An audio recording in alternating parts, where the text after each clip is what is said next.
Hello, welcome to Technical Founders. My name is Carlos Lara, software engineer and entrepreneur. In this video, we'll be creating our first mobile application for iOS and Android. If you haven't watched the video, Object-Oriented Programming Fundamentals, please pause the video and go check it out because it will be very helpful. Now, as I mentioned in the very first video, Becoming a Technical Founder, we will be using Xamarin for our mobile development. And for Xamarin, there are two ways to do Xamarin development. One is called traditional Xamarin or native Xamarin, and the other, the one that we will actually be using, is called Xamarin.Forms. Now, a mobile application, broadly speaking, can be divided into two main parts. One is what we call the user interface or UI, and that's what the user actually sees. So, for example, buttons, images, lists, etc. And the other main part of an application is what we call the business logic. So, what the buttons, etc. must do, so the behavior of the application. And Xamarin allows you, traditional Xamarin allows you to share your business logic. Here they're calling it backend, but you can share your business logic, your behavior for your application across iOS, Android, and Windows. We won't be dealing with Windows for the most part, but you can share that. So write it once and then you share it, so that's very nice. However, for the UI, for the user interface, you actually have to go write the code individually for each platform. Now with Xamarin.Forms, which is what we will be using, not only can you share the business logic, all the behavior of the application, but you can also share the user interface by writing it just once, and you get it for iOS, Android, etc. That's really, really nice, and that's what we will be. Therefore, that's what we will be using Xamarin.Forms for our mobile application development. Now, we need Visual Studio to start developing, and if you're using Windows, you would need a Visual Studio, and if you're using a Mac, you would need Visual Studio for Mac. So if you don't have it right now, please pause the video and go ahead and download it and install it, and once it's done, you can come back. So this is Visual Studio for Mac, and here you see apps that I've created previously. So you, at the bottom, click New Project, and here on Multi-Platform, click App, and on Xamarin.Forms, click a blank Forms app. Next, and then give it a name. We'll call it Test App, and make sure you're using Portable Class Library here, and that you're using XAML for user interface files. This is XAML, and we'll see in a little bit why it's very powerful to use it. Click Next, Create, and just give it one moment while Visual Studio creates the new app. Okay, so you don't need this one. Now here on the left, this is the structure of your application. You have Test App, the name of your app, and this is your Xamarin.Forms portable class library that we selected. This is where we write the code once, and then we share it across Android and iOS. Here they call it Droid, testapp.droid, testapp.ios. These two folders here is where you have your platform-specific code, and we won't be needing any platform-specific code for the first few videos. We'll be able to share everything, and for most of our purposes, actually, all that we need is going to be able to be shared here. And the main two parts of the app here are these two files. We have app and test app page, and test app page will be the very first page of the application. So app, if you expand both of them actually, here you have a .xaml file, and you have a .xaml.cs. CS means C#. So you have a XAML or XAML file and a C# file for every page. So the application, when it starts running, it starts here on this app class. As we saw in the first video here, in Object-Oriented Programming Fundamentals, we have a class here, which is called app, and this colon means that it's inheriting from the application class. So application will be the parent class and app would be the child class. So app is inheriting from application. And partial just means that there's two parts to this file. There's a C# and there's a XAML file. And here we don't really need the XAML file, but this is just so partial is just so we know there's two parts to the class. And public, and again in the video as we explained, public just means that this class is available to the rest of the application. And if you mark a class private, then it would only be accessible to a certain part of the application. Here again, this method is public, and here when you see, so as we saw in the video, the parentheses means that it's a method. So it's something that the class can do. It's one of its behaviors. If it has the same name as the class, you see app and app, this means that this is the constructor method for the class. So we saw in the video that an object is an instance of a class. So the class is the blueprint, the abstract representation, and then your app constructor method here creates an object for that class. So it creates the object with a specific property. So the app class has a main page property, which is the root page of the application. This is the first application that the user will see. And here we'll see that we have test app page, our very first page. And they, by default, is called test app because that's the name of the project. And as you create new pages, you can change the name. And you can also change the name for this one, but we'll leave it at test app page. Here inside this public, again, this is accessible to the rest of the application. So here we see that we have a method because of the parentheses called initialize component. So initialize component, what it does is really just initialize the XAML part of the class, the other part of the class. And here the main page property is initialized. It's actually assigned an actual value of a new instance of the test app page class. So this test app page, let's actually open it here. We see the class, same thing, inheriting from content page. So content page is a general Xamarin.Forms page that pages inherit from. It's a base class or a parent class here. Test app inherits from it and gets its properties and methods. Again, public, partial, same as before. And here, as you see, the name of this method is the same as the class. So this will be the constructor method. This method will create a new instance of this class. So we'll create an object out of the class. And again, the initialize component is just initializing the XAML code because it's a partial class. So it's that XAML part. This is basically what initializes, and we'll come in a moment just to see the XAML. So let's go back here. And as you can see here, so this property is assigned a new instance of test app page. So this is an object. New means that it's just you're creating a new instance, and this is with the constructor method. It's actually what's doing it. So this constructor method would be this one right here. So okay, so you have this like base class app here where you're setting the root page of the application and the main page property of the app. And okay, so let's go here, and this is just calling the XAML. Now let's just go. Oh, I should say. So as you see from the syntax, this is C# syntax. This is just how you write C#. It's a hierarchy structure, and we're not gonna go specifically for the most part into C#. It'll all be in the context of mobile development here in Xamarin.Forms, and we'll be able to pick it up as we go, as we do things.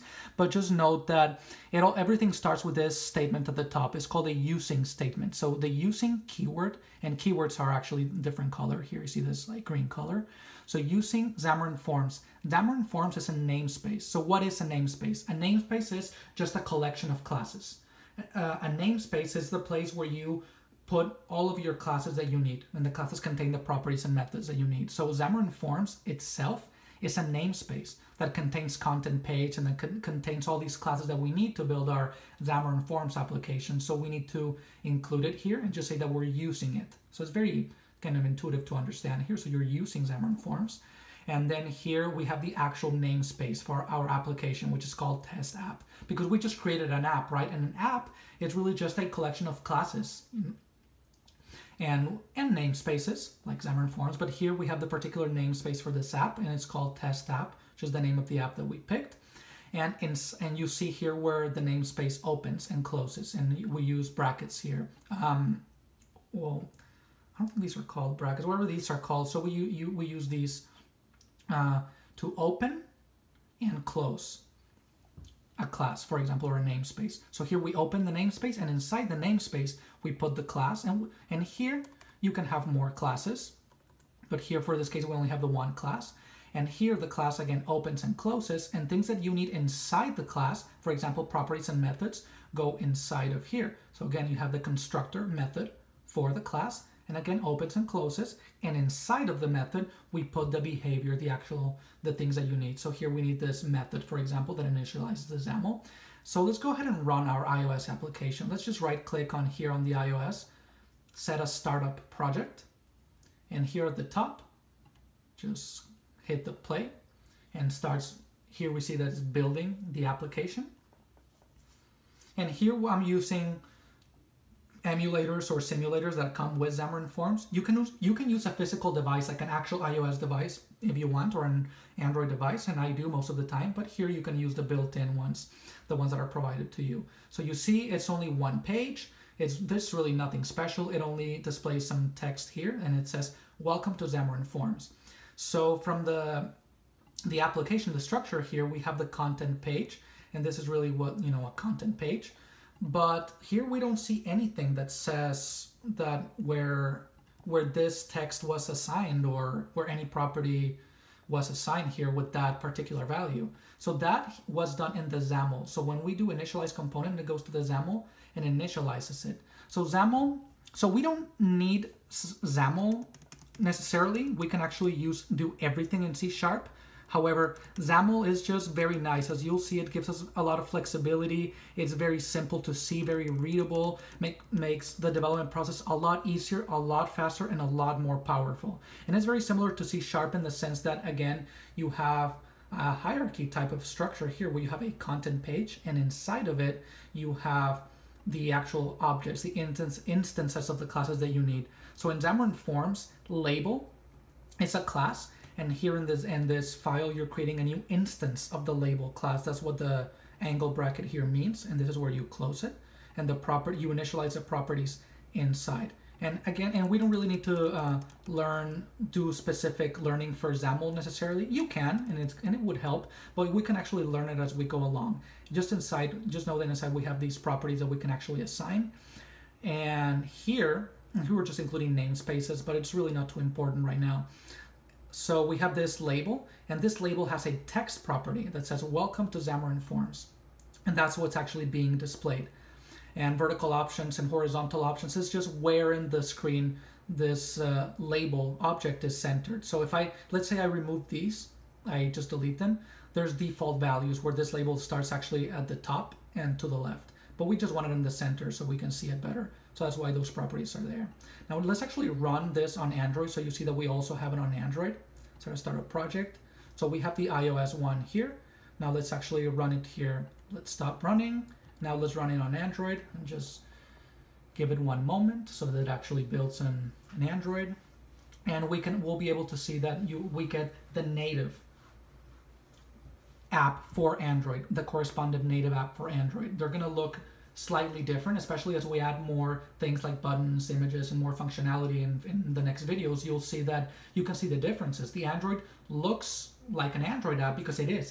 That's what native means, is that you're using the native libraries, classes, namespaces, etc. of Android, right? So that's what we're doing here. Okay. Oh, let me just move this. There we go. And here that we see that we have Android, and it says welcome to Xamarin.Forms. And right now we cannot see the different too much difference right now because it's a very simple app where it's just a label object with a text property. A label it's just like a text box where you can just put some text and display to the user.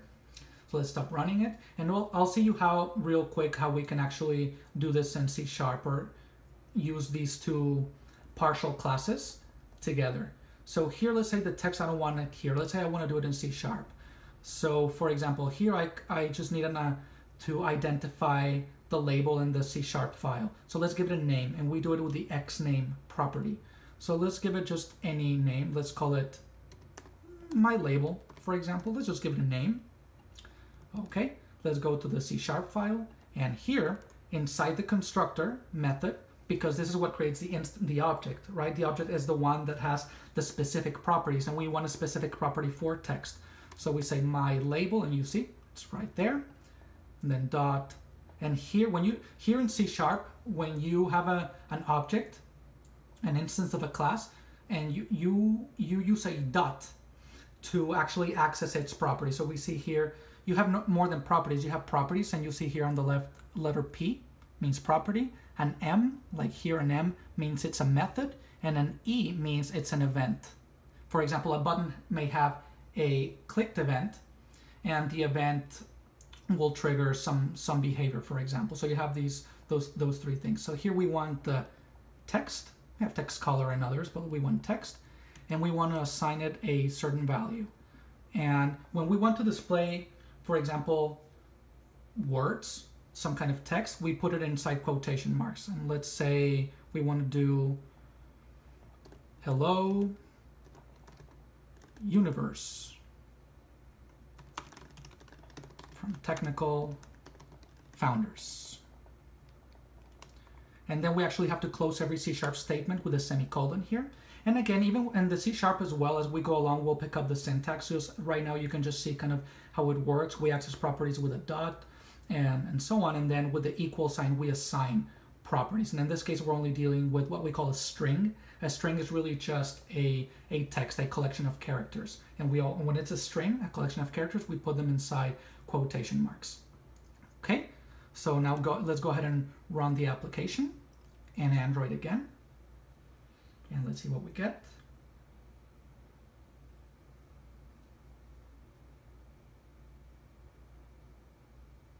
And again, you see now we see the change reflected here. Hello universe from Technical Founders. And let's just run it on iOS, just so you can see that it's also on iOS in its corresponding native form. Okay, iOS, run it.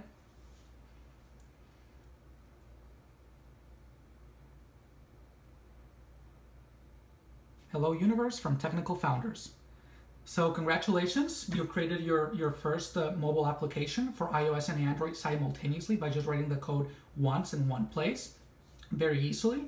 Now, if you have any questions, any thoughts, any comments, or anything that you think I could do better, please leave that at the bottom. Also, please subscribe so you can be the first to be notified with these videos. And over the next videos will actually be the engineering videos. We'll be getting more into more of the complexities of the application, like adding buttons and other things. But here we've just created our very first application with Xamarin.Forms. So again, thank you for watching, and I'll see you next time.